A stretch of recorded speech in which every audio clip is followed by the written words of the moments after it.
Интересни факти за царство животни. Всеки животински вид се е приспособил към определени условия за живот. Така морската костенурка е с плавници, а сухоземната има крака. Опашката на някои маймуни се използва като пети крайник при катерене по дърветата, опашката на крокодила му служи като кормило при плуване, а опашката на катерицата й помага да балансира при скачането й от клон на клон. Диаметърът на медузите е от до 2 метра.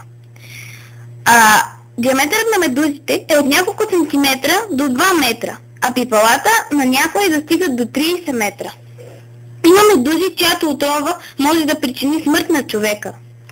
От варовиковия скелет на червения и благородния корал се изработват различни бижута.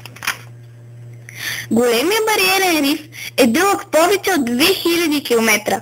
Той се състои от около 700 атола и 2000 коралови острова, които предпазват североизточното австралийско крайбрежие от Тихия океан.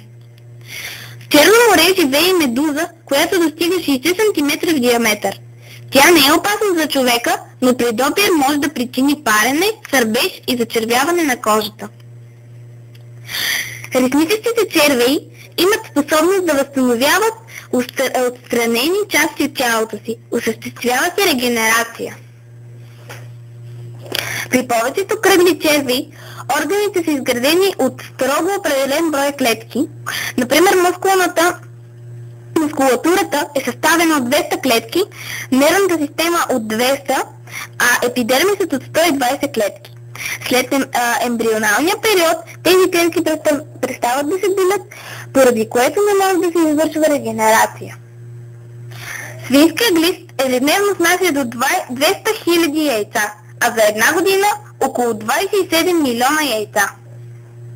Кутикулата на кръглите червеи е устойчива на разтворители. Тя не се разтваря в киселина, а само набъбва. Оцетният кръгъл червей живее в 40% оцет. Кръвта на пресениците червеи е безцветна, червена или зелена. Това се дължи на различните пигменти, които пренасят кислород до всички клетки. Ежедневно женски и детски глист може да отдели до 200 000 яйца. За развитието им е необходима външна среда, богата на кислород и влага. Ларвите се оформят за 2-3 седмици и едва тогава яйцата могат да заразят гостоприемника.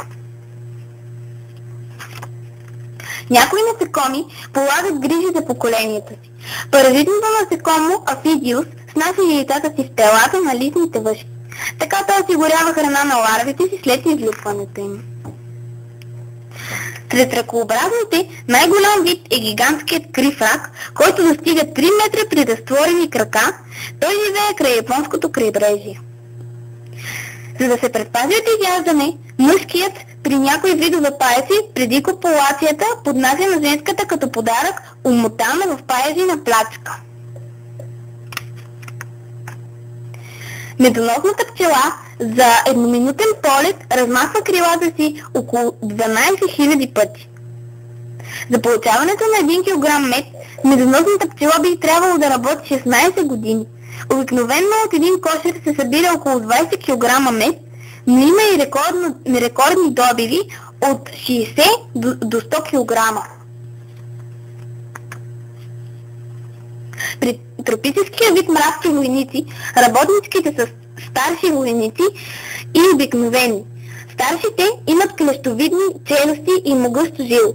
Всеки ден колонията мравки организира боен рояк с фронт почти 14 метра широчина и той напредва с 30 см в минута. Тези мравки разкъсват или прибират в бивака си всички насекоми, включително хлебарки и тарантули, които не могат да избягат от тях. Понякога малки животни, като птички и змии, биват убити с ожилване. Африканските скитащи мравки нападат на рояци в ранна вечер, като залавят и оглотват различни членостоноги. Дори малки горски и домашни бозайници, ако не могат да избягат, стават техни жертви.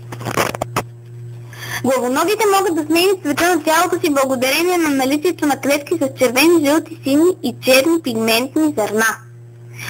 При много видове смяната на цвета е свързана с размножителния период. Черупката на наутилусите е изградена от 35-38 камери. Те се свързват помежду си чрез отвори, разположени в средата на преградите. При копулация два градински оклюва си разменят сперматозоиди.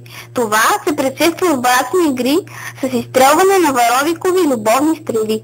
С помощта на крака оклювът изкопава ямичка в земята и изнася оплодените яйца в нея.